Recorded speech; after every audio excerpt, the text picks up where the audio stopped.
শুক্রবার ভারতীয় গণমাধ্যম আনন্দবাজার পত্রিকার অনলাইনে প্রকাশিত উর্দিতে বাঙালি গণহত্যার রক্তের ছিটে ৫৩ বছর পর বাংলাদেশে ফিরছে সেই পরাজিত পাক ফৌজ শিরোনামের প্রতিবেদনটিতে বাংলাদেশ সেনাবাহিনী সম্পর্কে বিভ্রান্তিকর এবং ভিত্তিহীন তথ্য উপস্থাপন করা হয়েছে।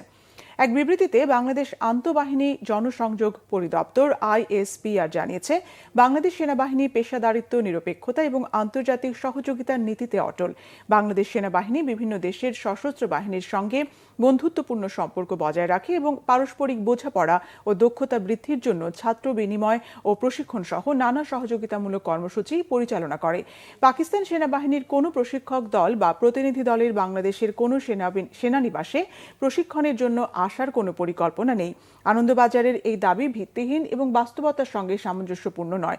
বাংলাদেশ সেনাবাহিনী তার চাহিদার ভিত্তিতে বিভিন্ন দেশ থেকে প্রয়োজনীয় গোলাবারুদ সংগ্রহ করে।